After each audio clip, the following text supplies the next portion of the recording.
이번 사연은요, 경기도에 사시는 서정철 씨가 보내주신 사연입니다.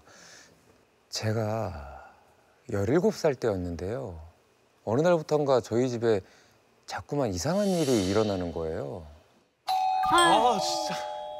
와 진짜.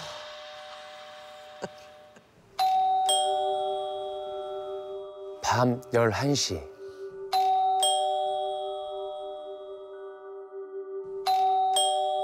매일 밤 11시만 되면 이 3번의 초인종 소리가 들려왔고 나가보면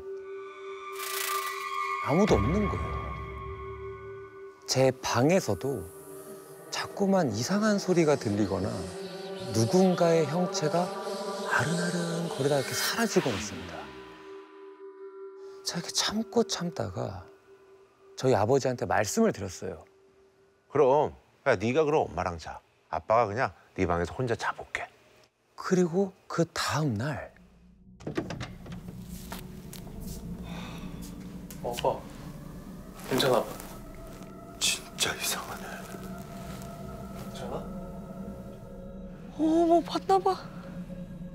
저희 아버지가 원래 그 진짜 겁도 없고 그런 뭐 귀신 같은 걸 믿는 분도 아니세요. 근데 그 제 방에서 주무신 다음날 일어나셔가지고는 저한테 야, 나 그 여자 봤다 이렇게 그렇게 말씀을 하시는 거예요.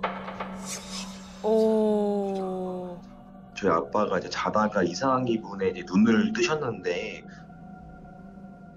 그 어떤 여자가 아빠 그 팔목부터 팔꿈치까지 쓰다듬고 있었다고 하더라고요. 오 소름. 이게 도저히 그 답을 찾을 수가 없어서 고민만 깊어지던 어느 날 오랜만에 저희 집을 찾아오신 외할머니께서 그 답을 알려주셨습니다. 누구 눈에는 저게 눈에 안 보이디? 응? 서서방. 네. 자네 식구들 다 홀렸네. 다 홀렸어. 사건은 며칠 전으로 거슬러 올라갑니다. 다녀왔습니다.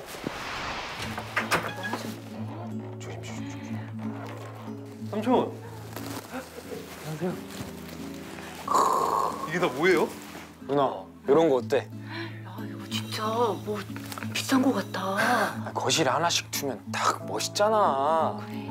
그리고 이런 부엉이는 집안에 하나씩 두면은 돈이 잘 들어온대. 진짜? 야. 자, 우리 정철이는 공부 열심히 하라고 주는 선물. 아 삼촌 감사합니다. 오 예쁜데요? 그지?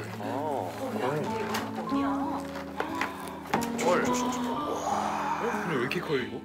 거실에 놓을 대형 부채부터 그리고 부엉이 장식 그리고 또 합격운을 높여준다는 팔찌까지 사실 저희 외삼촌이 또 알아주는 또 골동품 마니아. 아, 앤틱 좋아하네. 응. 그래서 오늘도 한 차례 단골 골동품 가게에서 쇼핑을 하신 뒤에 저희 집에 들르신 거더라고요. 특히 또 아까 말씀드린 부채, 그 부채는 이렇게 낡았는데 되게 고풍스러운 느낌까지 들더라고요. 그날 밤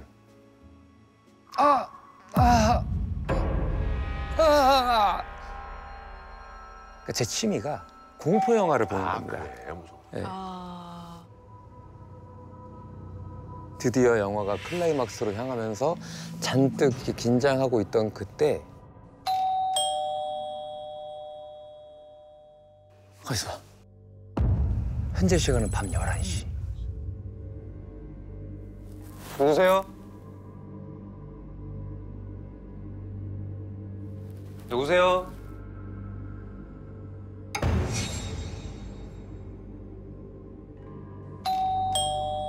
누구세요? 또 초인종이 울리는 거예요. 누구세요? 말을 하세요. 상대방을 확인하기 위해서 그 현관문의 그 외시경에다가 눈을 이렇게 갖다 댔어요. 그냥 텅 빈 복도뿐이더라고요.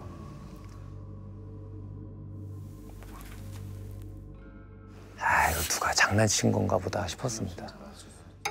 그런데 그 이상한 장난이 3일째 반복되고 있었고요. 돌아버려 이러면. 4일째가 되던 날 안 되겠다 싶어서 저는 10시 50분부터 현관문 앞에 서 있었어요.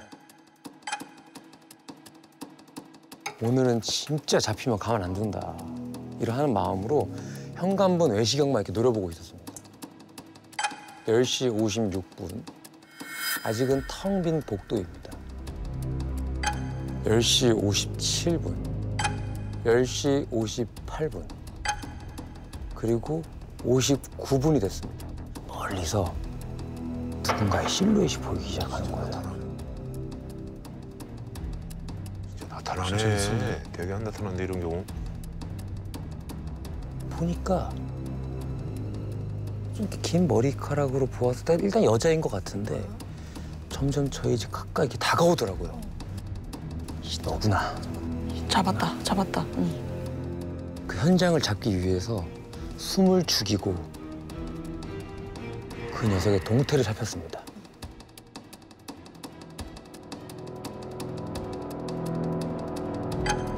그리고 11시.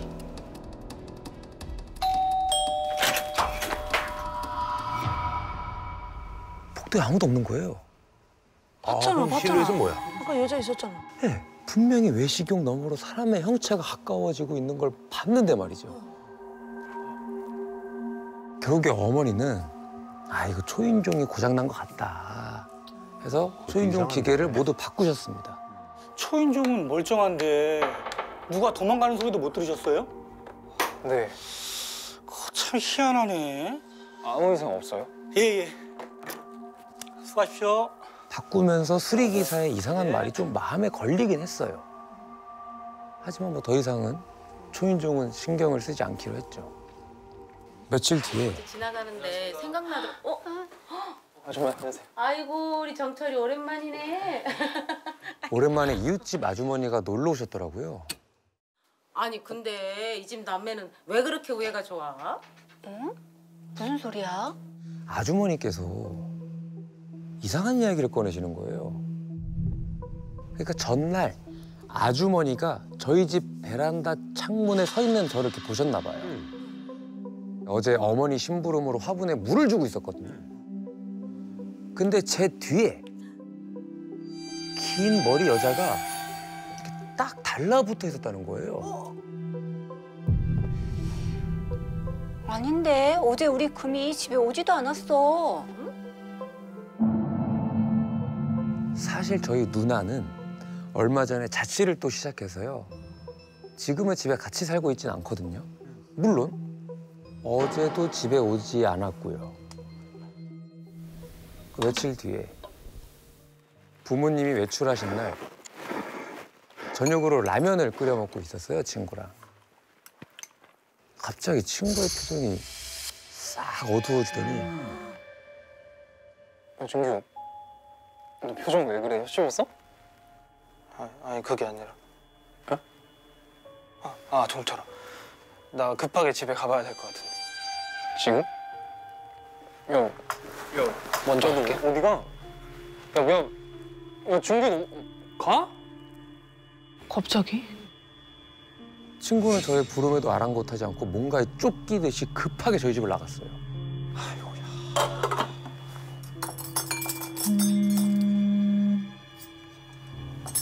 문자 한 통이 오더라고요. 정철아 미안. 내가 거기서 말을 하면 큰일 날 것 같아서. 그 말에 전 심장이 쿵 하고 떨어지는 기분이었습니다. 뭐가 있긴 있나 보네.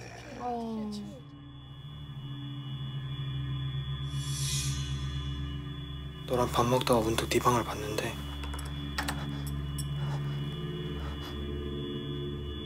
네 방 장롱 위에 뭔가 하얀 게 보이더라고. 근데 자세히 보니까 아무리 봐도 웬 여자 같은 거야. 친구의 폭탄 발언에 저는 한동안 고개를 들 수가 없었습니다. 동시에 뒤통수에서부터 뭔가 싸한 기운이 느껴지고 겨우겨우 용기를 내서 장롱 쪽을 힐끔 봤을 땐 다행히 여자는 보이진 않았습니다. 심지어 그날 밤 세상에 귀신은 없다고 하면서 큰 소리치던 아빠까지 여자를 보게 되자 가족들은 진짜 심각한 고민에 빠졌습니다. 그제는 베란다에서 여자가 보였다더니 이번엔 정철이 친구랑 당신까지 굿이라도 해야 하나? 진짜 이사라도 가야 하나? 초인종 소리도 있었잖아. 맞아. 초인종. 생각해보니까 누구세요? 초인종이 갑자기 울리기 시작하던 게 거의 삼촌이 오셨던 날이거든요. 그러면서 떠오른 생각이 뭐냐면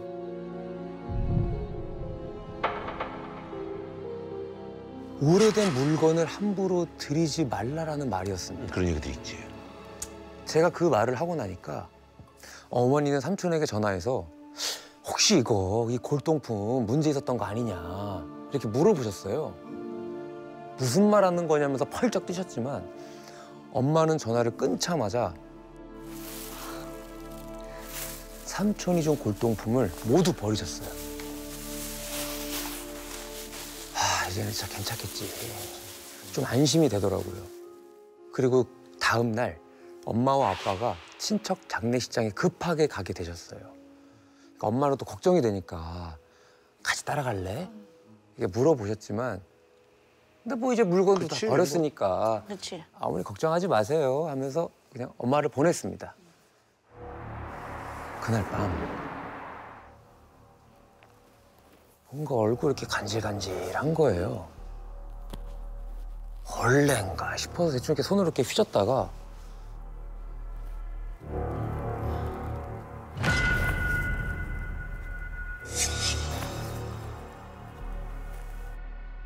뭐지? 콩콩나?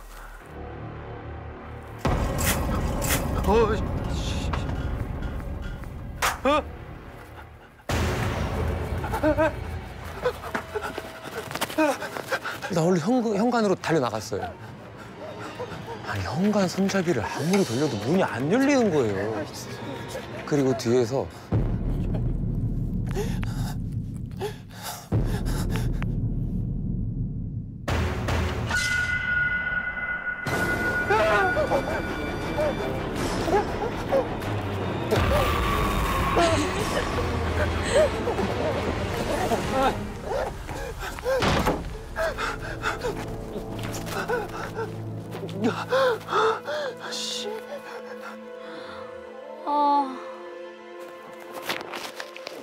엄마한테 빨리 오라고 하려고 전화를 하고 있는데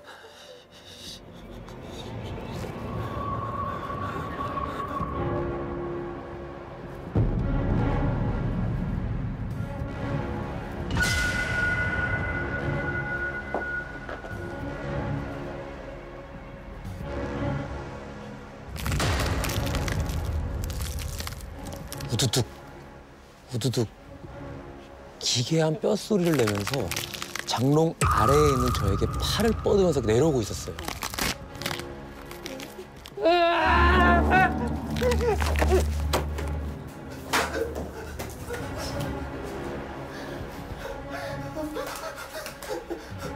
바로 그때 저희 부모님이 들어오고 계시는 거예요. 아유 다행이다. 엄마! 왜 그래? 무슨 일이야? 왜 그래? 왜 이래? 귀신 봤어. 내 방에서 귀신 봤어. 정신 차려. 귀신. 우리 여기서 이사 가자. 지금 당장 이사 가자. 분명히 삼촌이 가져온 물건들도 다 버렸는데 도대체 뭐가 문제인지 이해가 가지 않는다면서 난감해하셨어요. 그렇게 아침까지 저희 가족은 한숨도 잠을 자지 못한 채 이 일을 어떻게 해야 하나 난감해하고 있었는데 누나! 형님! 집에 있어요? 나왔어! 문 좀 열어봐! 삼촌, 오셨.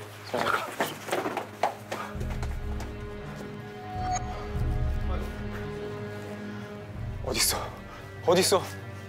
찾는데. 부채 말이야, 부채! 부채 두고 간 거! 무슨 부채? 그제야 생각이 나더라고요. 삼촌 생각해보니까 오셨던 날에 저희 아빠 출장 가셔서 벽에 못 걸었었거든요.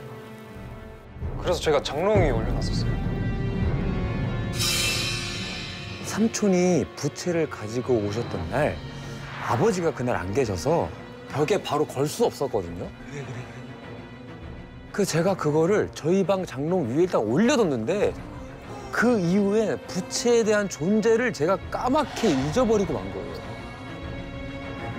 심지어 삼촌이 가져왔던 물건들을 모두 버릴 때조차 잊고 있었던 거예요. 아, 그냥 버렸어. 아니 무슨 일인데? 아니, 골동품 주인이 연락이 왔는데 이 부채 주고 간 사람이 연락이 와서는 부채 받고 별일이 없었냐고 그러는 거야. 그러니까 삼촌이 처음 이 부채를 발견했던 날이었어요. 오랜만에 골동품점에 가서 이것저것을 고르고 있었는데 가로 길이가 거의 웬만한 사람 크기에 오래되면서 낡았지만 이 고즈넉한 풍경이 그려진 대형 부채 하나가 눈에 띄더래요. 한눈에 봐도 귀해 보이는 모습에 선생님, 이거 뭐예요? 아, 그건 누가 그냥 주고 간 건데 가지고 싶으면 가져도 돼. 진짜요?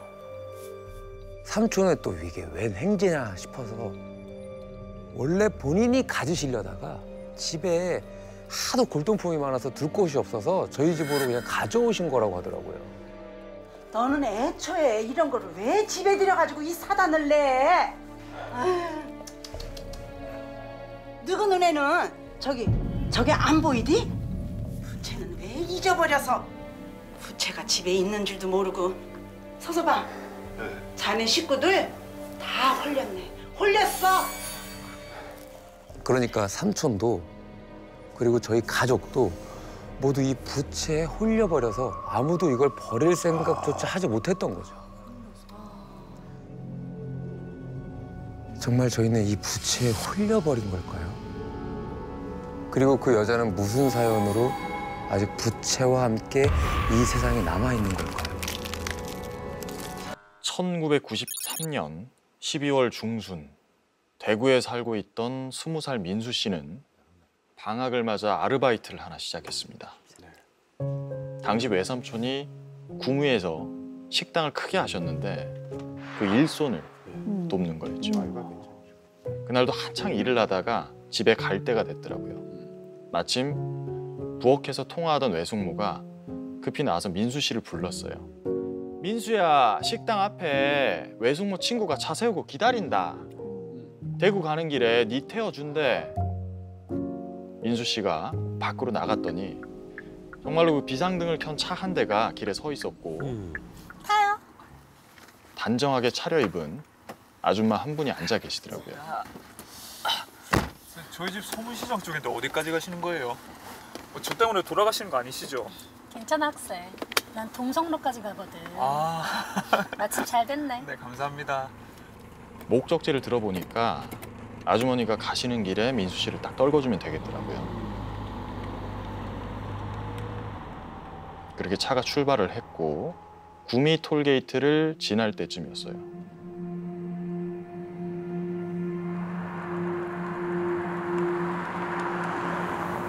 근데 학생은 이름이 뭐야? 아, 제 이름이요. 저 김민수, 저 민수입니다. 김민수? 예, 김민수. 김민수? 김민수?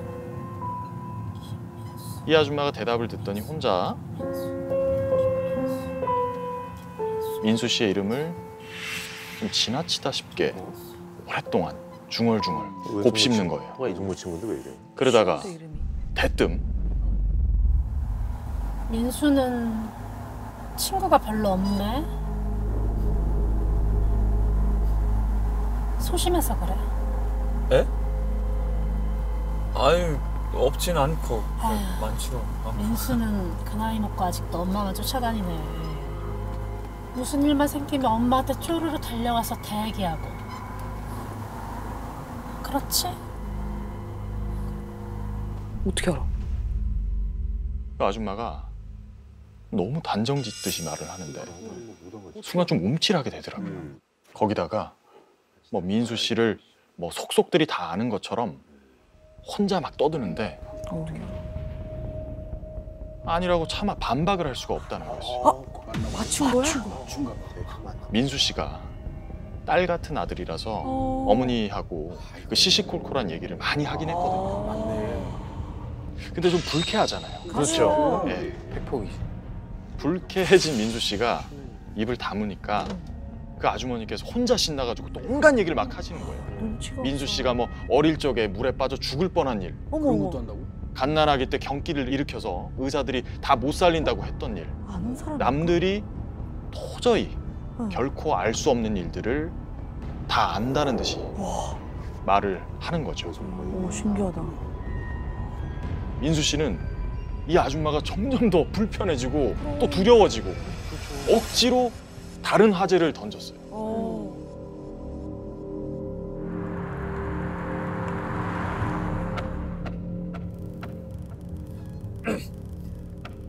외삼촌네 가게가 잘 돼갖고 참 다행이라 해. 가게? 금방 문 닫아.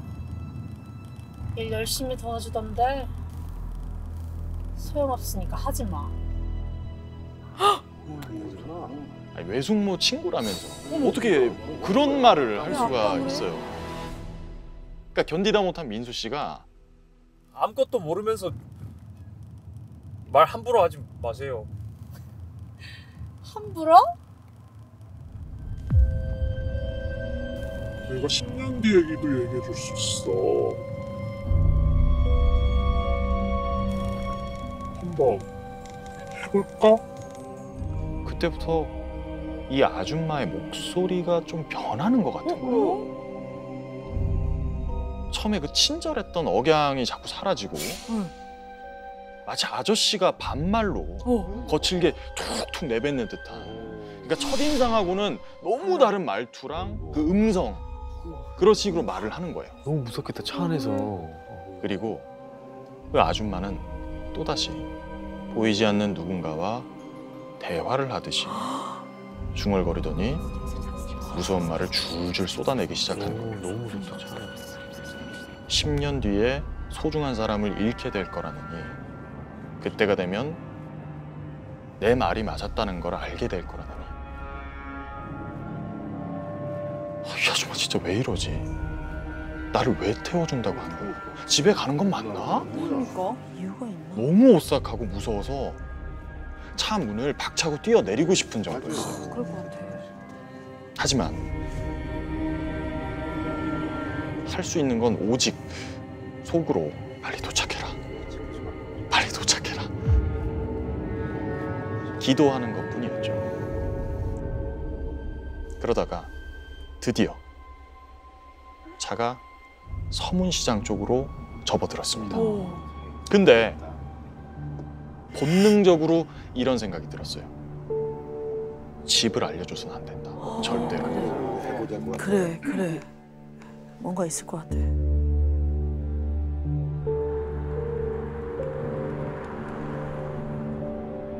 저 앞에 집이 있으니까 대충 세워주시면 알아서 걸어갈게요. 거짓말로 하고 있네. 아줌마가 싸늘하게 쏘아붙이면서 조수석 차문이 잠깁니다. 이거 뭐야? 갑자기? 그리고는 집이 있는 골목으로 거칠게 차를 몰면서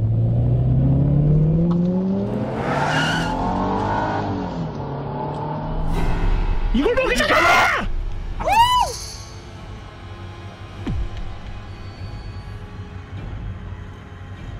아줌마 얼굴이 거무튀튀한 암갈색으로 변하면서 눈알마저 노랗게 번뜩이고 괴물이야 뭐. 소리도 못 내고 차 문에 몸을 바짝 기댔는데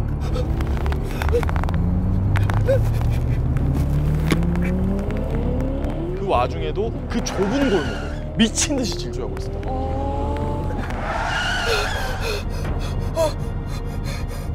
사납게 달리던 차가 급정거를 했어요. 뭐지?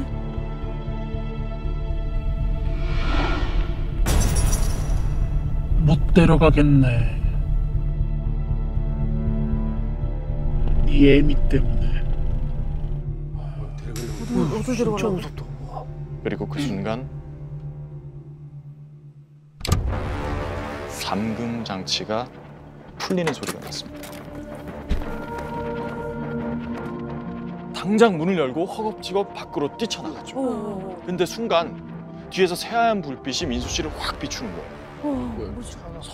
설마 싶어가지고 뒤를 딱 돌아봤는데 그 아줌마의 차가 헤드라이트를 번쩍이면서 미친 듯이 돌진하고 있었어요. 그 차는 코앞에 간신히 멈춰섰어요.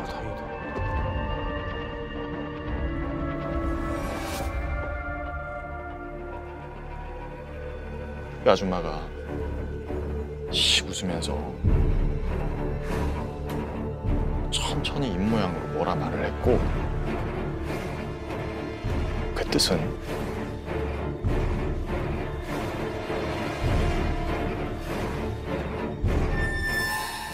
나 왔다고 하지 마.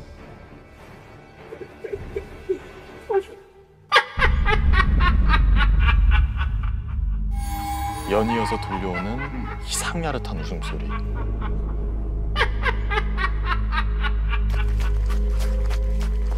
공포에 휩싸인 채 집으로 달려갔고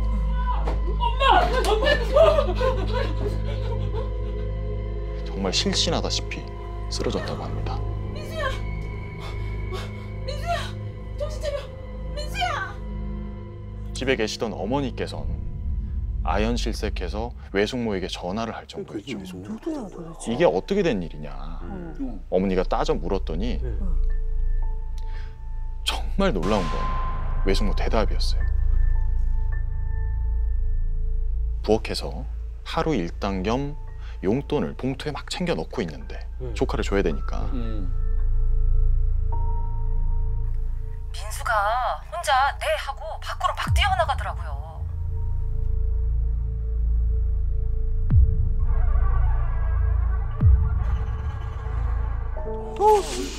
의사가 얘기한 게 아니었어? 그러니까 외숙모는 내 친구로 차를 타고 가라, 너 데려다 준다 이런 말 한 적이 없었던 거예요. 사건 후에 민수 씨는 한동안 정말 누가 건드리기만 해도 펄쩍 뛰고 집 밖으로 나가지도 못했대요. 그 공포에서 빠져나가질 못했던 거죠. 결국에 어머니께선 민수 씨를 데리고 대구에서 가장 용하다는 무당을 찾아갑니다.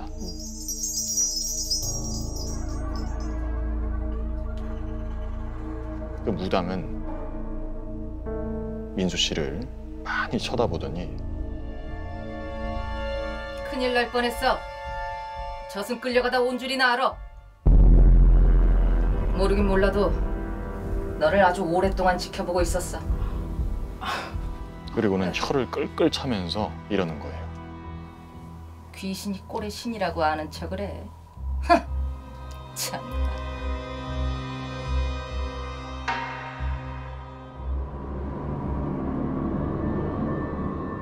민수 씨의 어머니께서 자식을 위해 기도한 덕분에 그 아줌마의 모습을 한 귀신이 민수 씨를 데려가지 못했다고 하더라고요.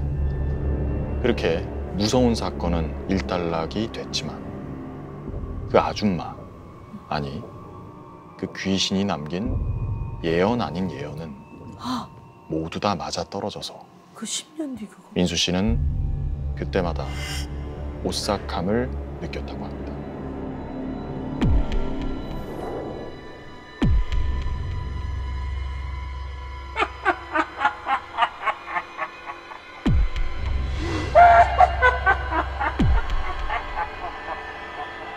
수원에 사는 최재윤 씨가 보내주신 공모작입니다.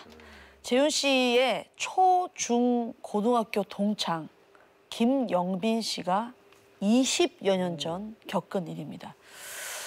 어릴 적 제 최고의 친구는 외삼촌이었습니다. 삼촌은 늦둥이라 저보다 딱 10살이 많은데요. 삼촌이랑 노는 게 너무 좋아서 방학만 되면 할머니 집에 곧장 갔습니다. 막내 삼촌 최고지. 같이 저수지에서 물놀이도 하고 낚시도 하고 그리고 즐거운 시간을 많이 보냈죠. 그런데 고등학교 2학년 여름에 믿기 힘든 일이 벌어졌습니다. 외삼촌이 교통사고로 세상을 떠나신 거예요. 어떡해. 장례는 할머니 댁에서 3일장으로 치러졌습니다.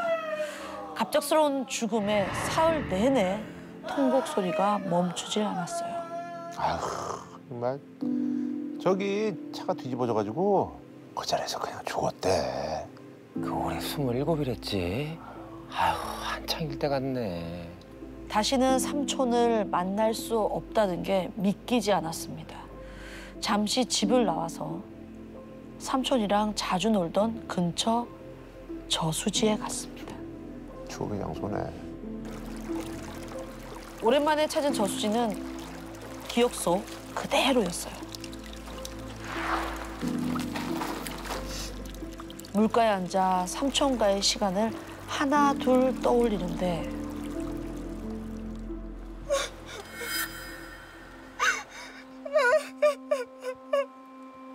어디선가 흐느끼는 소리가 들리는 겁니다. 고개를 들어보니 저수지 건너편에 까만 상복을 입은 여자가 있었어요. 뭐야, 섬뜩하다. 우리 가족인가 싶어서 자세히 봤는데 처음 보는 사람이었어요. 한참을 흐느끼던 여자는 천천히 고개를 들었고 여자를 보고 있던 저와 딱 눈이 마주쳤어요. 다들 이제 모르는 사람이랑 눈이 마주쳤을 때 어떻게 합니까? 뭐 피하든가 째려보든 거지. 피하죠. 그죠? 대부분 바로 피하잖아요. 그런데 건너편에 앉아있던 여자는 1초, 2초, 3초 오히려 절 뚫어지게 보더라고요. 야, 이리 와, 와. 좀 머쓱하기도 하고 장례 중이니까 뭐 얼른 가야 하기도 하고 해서 저수지를 떠나려는데 저기요. 저기요. 여자가 절 부르는 거예요. 저요? 저 부르셨어요? 그런데 자기가 불러놓고 아무 말도 없이 또 뚫어지게 저를 쳐다만 보는 거예요.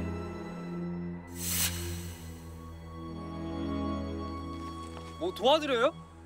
그러다 갑자기 양손으로 자기 목을 막 조르기 시작했어요. 어머 왜 그래? 왜 이래? 뭐야? 저 왜 저래? 왜 저기요? 대체 왜 저러는 거야? 저기요, 저기요. 아! 너무 당황해서 이러지도 저러지도 못하고 있는데 여자는 자기 목을 세게, 더 세게 조르면서 한 발, 두 발 물속으로 들어갔습니다. 뭐 하세요? 이대로 두면 여자가 죽을 것 같았어요. 일단 여자부터 구해야 되겠다는 생각에 미친 듯이 뛰었습니다. 저기요! 여자가 제 건너편에 있었잖아요. 그러네. 그쪽으로 가려면 저수지를 삥 돌아야 했는데 이게 막 뛰다 보니까 생각보다 너무 먼 거예요. 숨은 턱까지 차오르는데 저기요! 저수지 건너편까지 가려면 아직 한참은 멀었고 무슨 일이라도 생길까 마음만 급해지는 거예요. 한참을 뛰다 돌아갔는데 여자는 여전히 한 걸음 한 걸음 물속으로 들어가면서 시선은 계속 달리는 저를 보고 있는 거예요. 너무 무섭다 근데 진짜. 저기요! 그만 들어가요.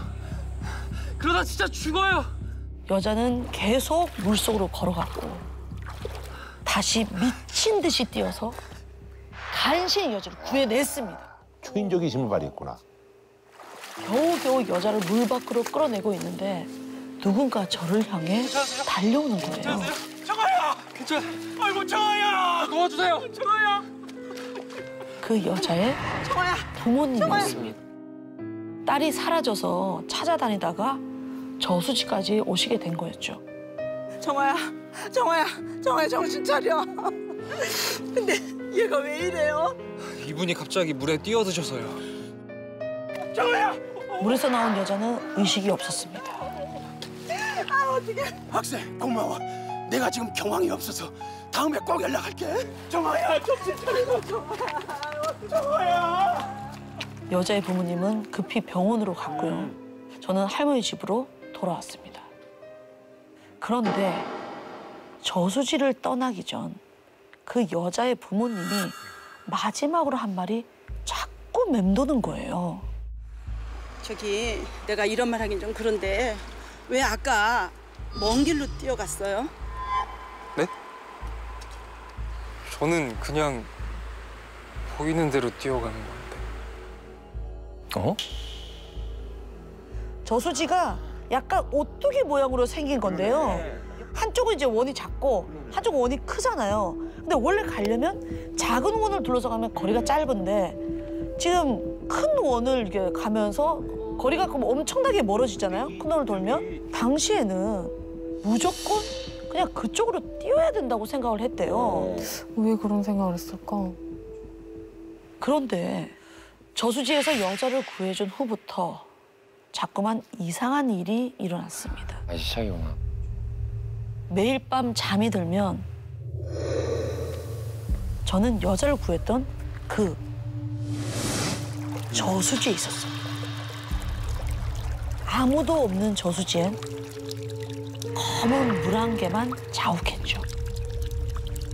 그런데 저수지엔 분명히 저뿐이었는데 자꾸만 누군가의 목소리가 들리는 거예요. 저기요. 나랑 같이 들어가자.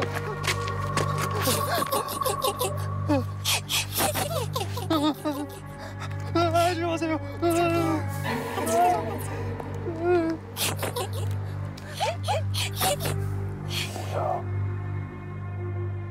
저수지를 벗어나려고 정말 미친 듯이 뛰었어요. 저기요.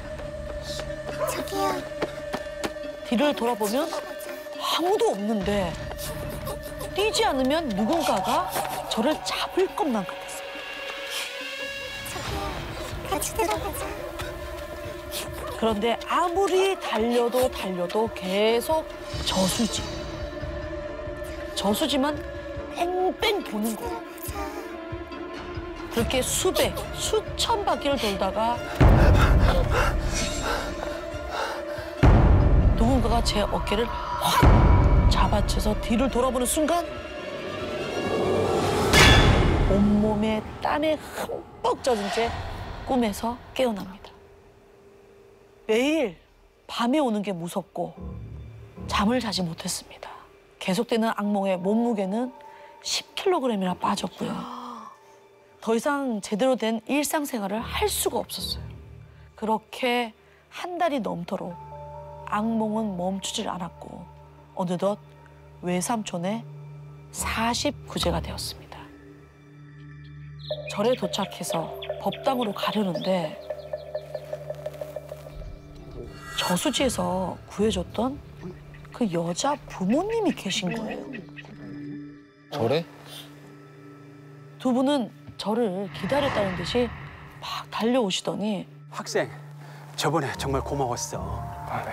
근데 혹시 별일 없어? 내가 악몽 꾸는 걸 어떻게 알지? 싶었지만 별일이요? 아니요, 특별한 일 없어요.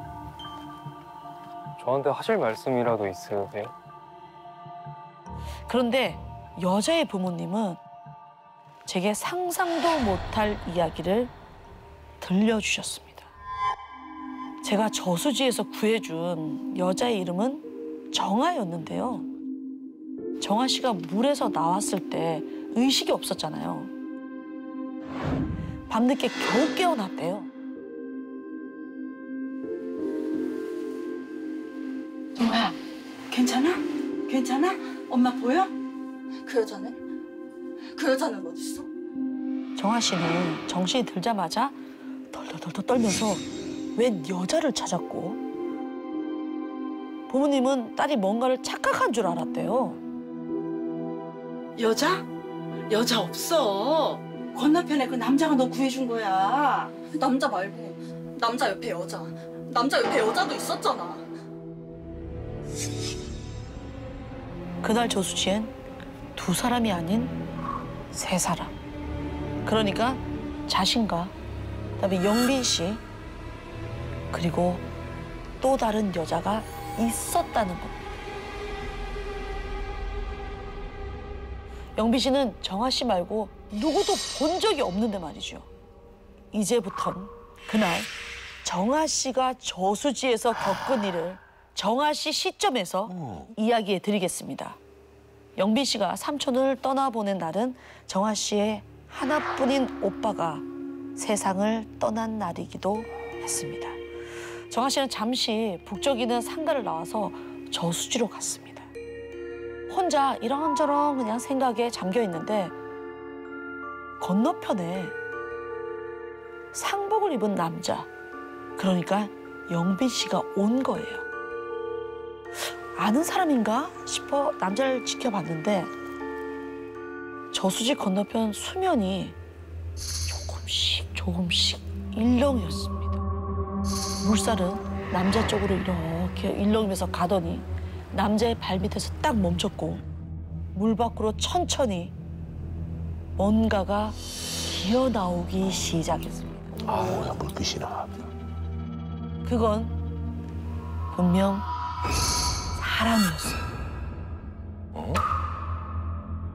긴 머리에 원피스를 입은 여자는 한 뼘, 두 뼘 그 남자를 향해 네 발로 기어가고 남자의 턱 밑에서 딱 멈춰 섰습니다. 그리고는 고개를 쓱 들더니 남자의 얼굴 바로 앞에서 남자를 많이 보기 시작했어요. 여자가 이렇게까지 가까이 왔는데 남자는 놀라기는커녕 여자 쪽으로 아예 쳐다보지도 않는 거예요. 남자는 여자가 전혀 보이지 않았던 거죠. 그치. 여자는 한참 동안 남자를 많이 보다가 갑자기 뒤를 돌더니 건너편에 앉아있는 정아 씨를 뚫어지게 보기 시작했어요. 흠뻑 젖은 머리는 온몸을 휘감고 있었고 얼굴 한쪽을 뭔가에 밟힌 듯 일그러져서 피가 뚝뚝 흐르고 있었죠. 여자와 눈이 마주친 정아 씨는 신음소리를 내며 그 자리에 얼어붙었습니다. 어느새 여자는 남자 뺨이 닿을 정도로 가까이 앉아 있었고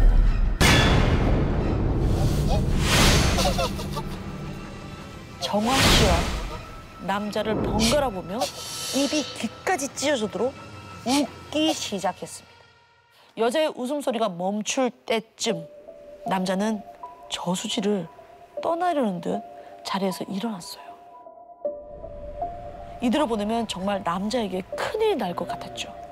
저기요. 뭐 도와드려요? 바로 옆에 피를 뚝뚝 흘리고 있는 여자가 있다고? 지금 당신을 따라가고 있다고 말해줘야 하는데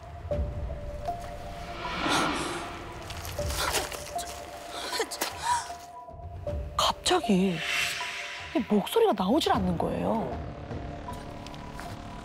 아무리 애를 써도 악을 써도 소용이 없었어요.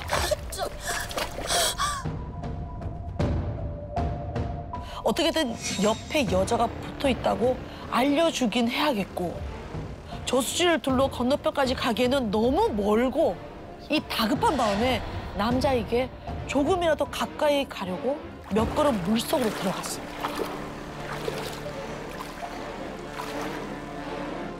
바로 그때 남자가 저수지를 미친 듯이 뛰기 시작했어요.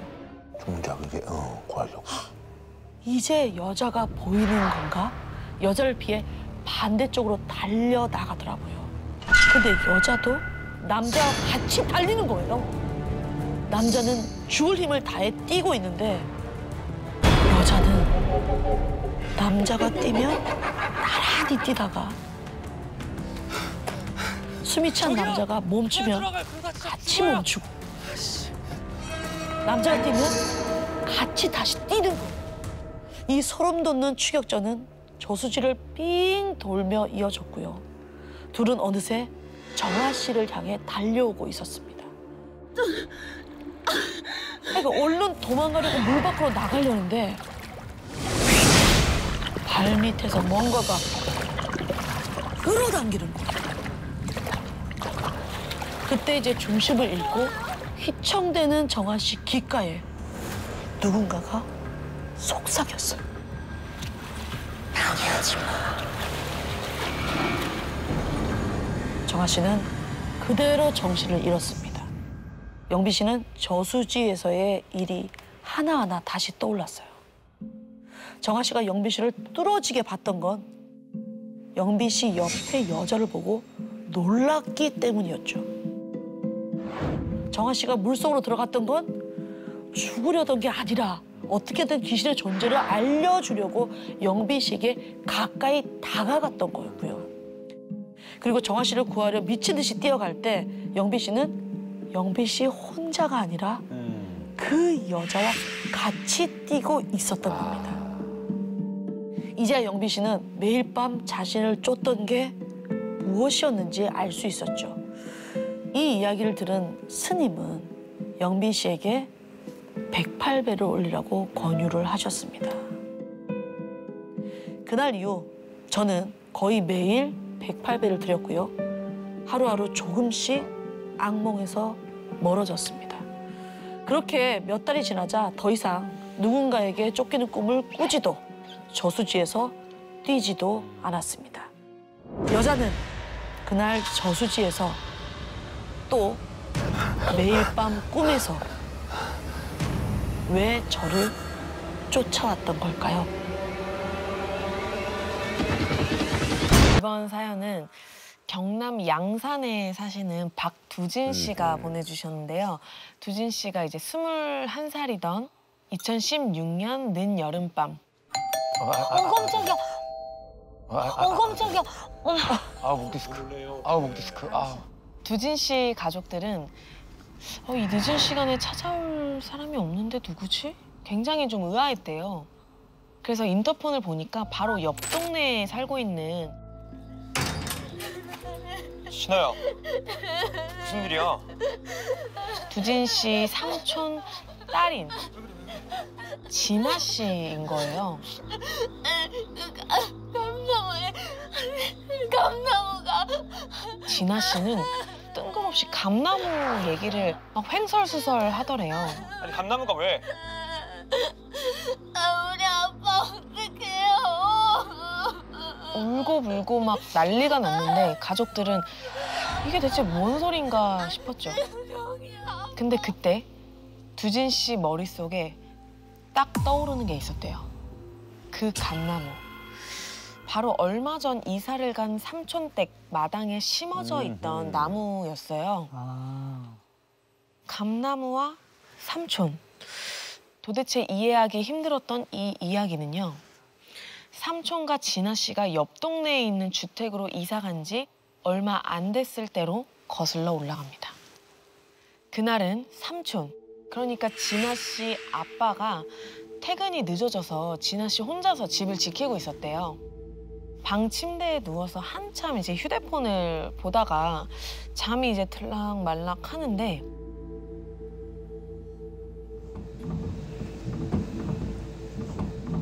창문이 바람에 막 흔들리는 소리가 들리는 거예요.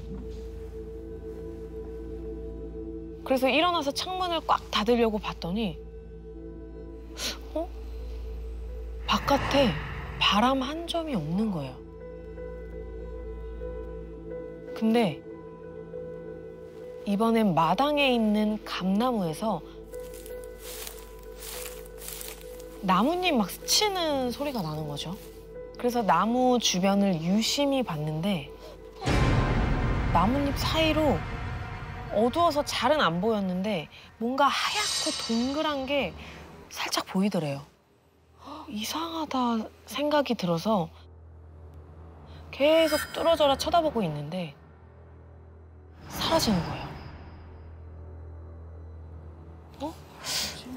어디 갔지? 근데 그때 나가. 뒤를 딱 돌아봤더니 문 밖에 아빠가 보이는 거예요. 아빠 언제 왔어? 근데 그 다음에 들린 아빠의 말에 진아 씨는 두 귀를 의심할 수밖에 없었어요. 뭔데? 나가 이 미친아. 아빠. 지금 뭐라고 그랬어? 나가라고 이 미친아.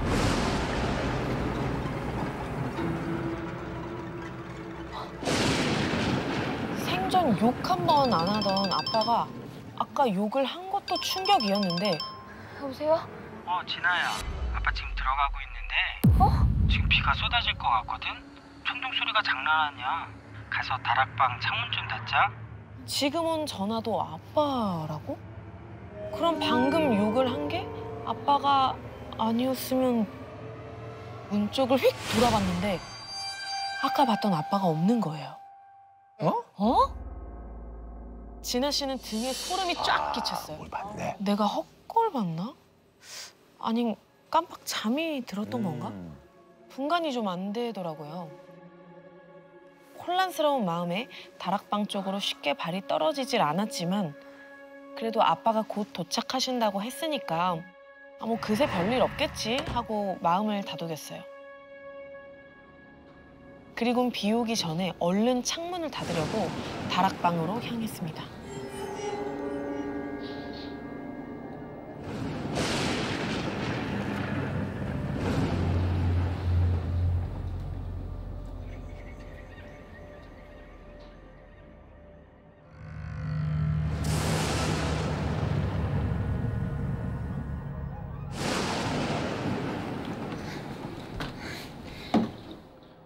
다락방 무서워. 다락방 보지 마. 다락방.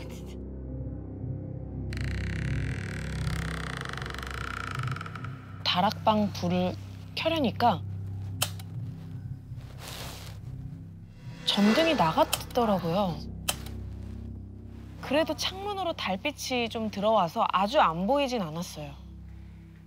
진아 씨는 이 달빛에 의지를 해서 창문이 있는 다락방 안쪽으로 내디뎠습니다. 근데 다락방 안쪽으로 또 작은 방이 하나 있었거든요. 평소에는 뭐 창고처럼 쓰는 방이라서 문을 항상 닫아두는데 그 방 문이 열려 있는 거예요. 그리고 방 문턱에 작은 짐 보따리 하나가 떨어져 있는 것 같았어요. 언제 떨어진 거지? 진아 씨가 그쪽으로 발걸음을 돌리려던 그때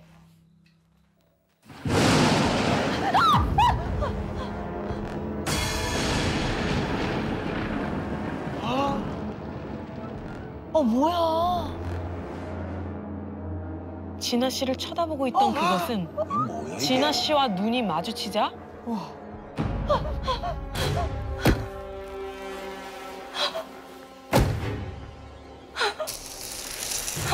몸을 바닥에 질질 끌면서 문 밖으로 조금씩 기어 나오기 시작했어요.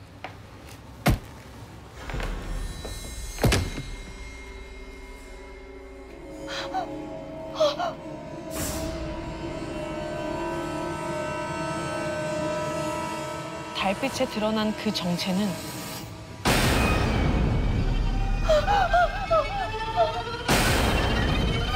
한쪽 머리가 마치 깨져서 으스러진 흉측한 몰골을 한 여자였습니다. 근데 그 여자는 피가 흐르는 얼굴로 진아 씨를 노려보더니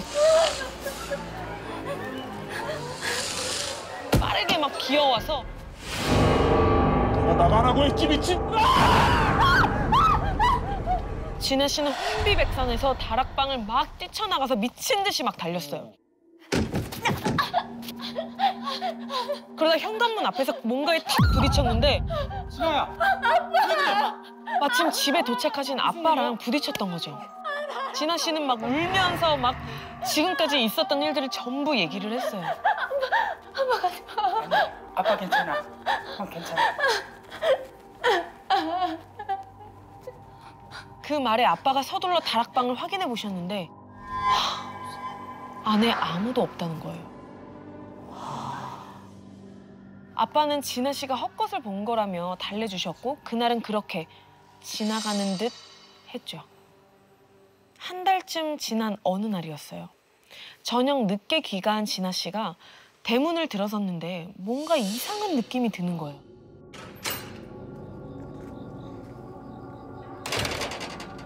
안개가 마당을 뒤덮은 듯이 뿌옇고 그날따라 나무도 어딘가 음산해 보이는 게 이상하게 소름이 막 돋더래요. 걸음을 이제 재촉하는데 현관문이 살짝 열려 있는 거예요. 아빠가 퇴근을 하셨나? 거긴 예비 없어. 등 뒤에서 여자 목소리가 들리는 거예요.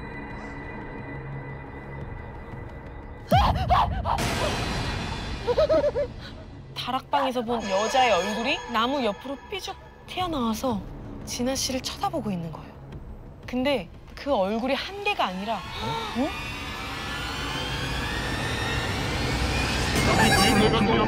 내가 죽였어, 네 얘기. 내가 죽였어.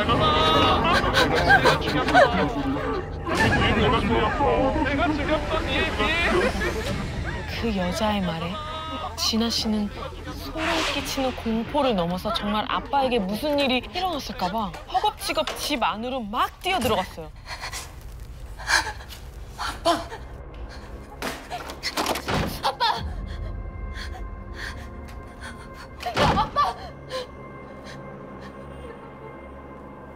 언니가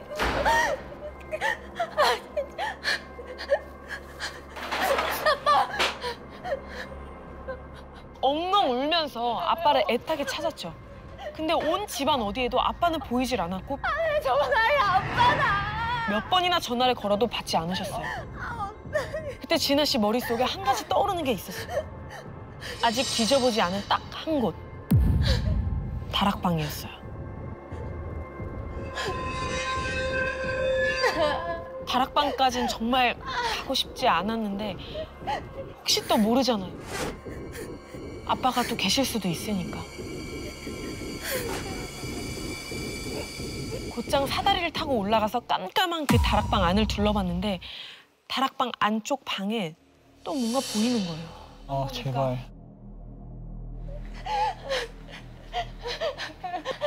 아빠?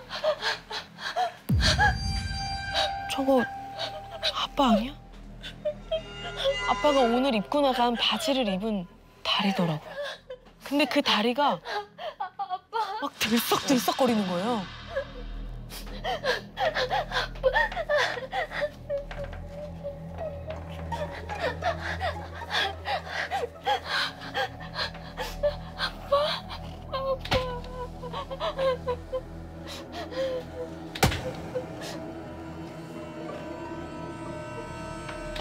방 안엔 아빠가 쓰러져 있었는데 아까 그 여자가 아빠 머리맡에 쭈그리고 앉아서 표정 없는 얼굴로 아빠의 머리를 큰 돌로 사정없이 내리 찍고 있는 거예요. 아,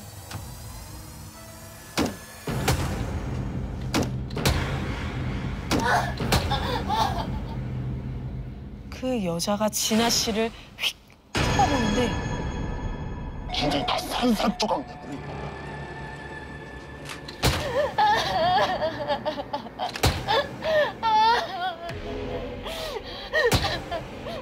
숨이 멎을 듯한 공포에 진아 씨는 울면서 막 혼신의 힘을 다해서 밖으로 뛰쳐나왔고 그 길로 바로 근처에 사는 두진 씨네 집까지 찾아왔다고 합니다. 두진 씨 가족들은 진아 씨 얘기가 솔직히 잘 믿기질 않았대요. 그쵸. 못 믿지. 그래도 진아 씨가 워낙 겁에 막 질려 있으니까 일단 다 같이 다락방을 확인하러 가봤죠. 좀 저기 여기. 근데 다락방엔 삼촌도 그 여자도 아무도 없는 거예요. 어?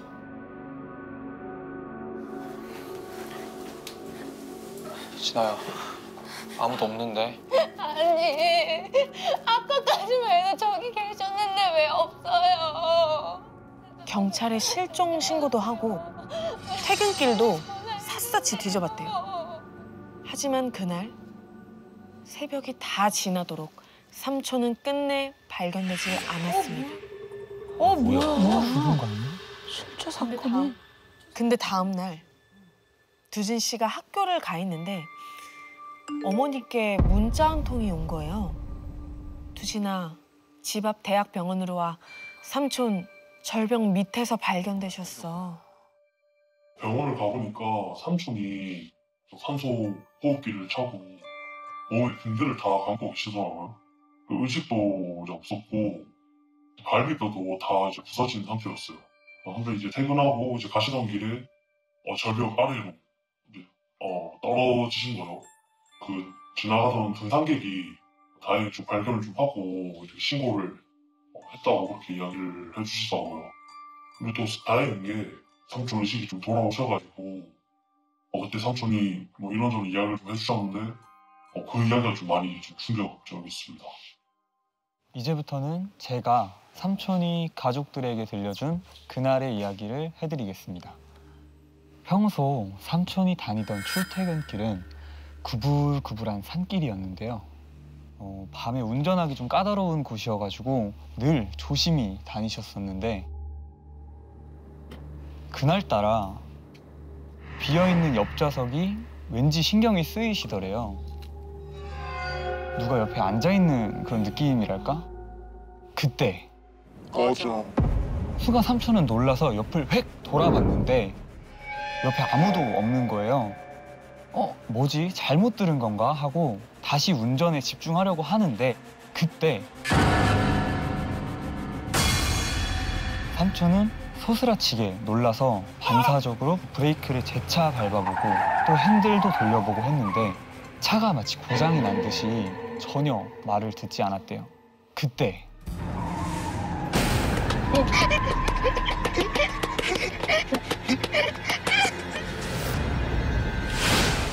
내가 꺼지라고 했잖아.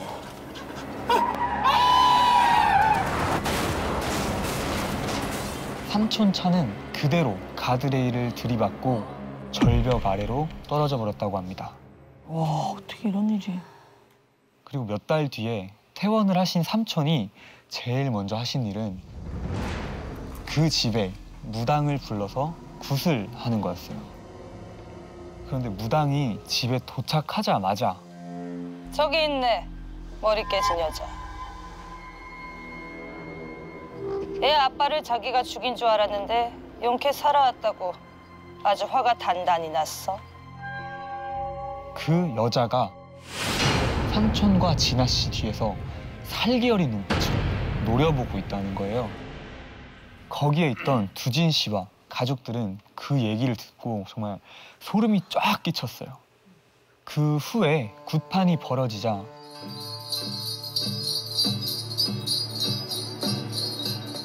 삼촌과 진아 씨는 무릎을 꿇고 두 손을 막 싹싹 빌면서 제발 살려달라고 애원을 했죠. 그렇게 꽹과리 소리가 점점 커지고 굿이 절정에 이를 때였어요. 갑자기 진아 씨 눈이 하얗게 뒤집히더니 바닥에 쓰러져서 진아야! 몸을 막 괴로운 듯이 막 비트는 거예요. 비인가 보다.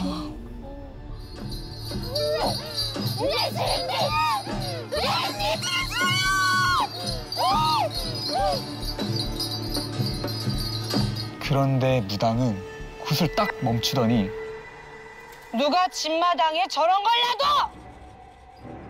감나무를 가리키면서 호통을 치더래요. 그러더니 이 나무 밑을 파보라고 하더라고요. 좀 어머, 설마. 아, 뭐 있나 봐, 뭐 있나 봐. 나무가 있는 자리를 삽으로 열심히 파냈죠. 그런데 그 밑에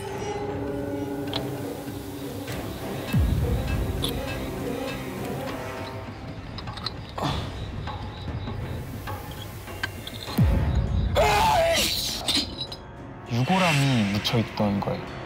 아이고, 뭐가 있었구만. 집 안에? 이날 삼촌이 부동산에 찾아가서 아 이게 대체 뭐냐, 이 유골함이 뭐냐 이렇게 따져 물으셨다는데요. 어떤 가족이 그 집을 직접 지었다고 그렇게 하더라고요. 근데 그 집에 젊은 따님이 한 분 계셨는데 그 딸이 감을 엄청 좋아하셨다고, 그래서 마당에 감나무를 이렇게 심어다고 이렇게 이야기를 해주시더라고요. 근데 어머님이, 그 집 어머님이 저기 지붕에서 작업을 하시다가 이제 뭔가를 이제 떨어뜨리셨는데 그 밑에 딸이 있었던 거죠. 그 딸이 그 머리에 맞고 바로 이제 직사를 했다고 하더라고요. 그래서 그 후에 이제 어머니도 그렇고 그 집 아버지도 그렇고 충격으로 좀 세상을 좀 떠나셨다고 그렇게 이야기를 해주시더라고요. 그리고 부동산 사장님도 그 마당에 유골함이 있었다는 거는 전혀 자기도 상상도 못했다고. 귀신이 삼촌과 진아 씨를 괴롭혔던 건 어쩌면 우리 집에 들어온 불청객이라고 생각해서 그런 게 아니었을까요?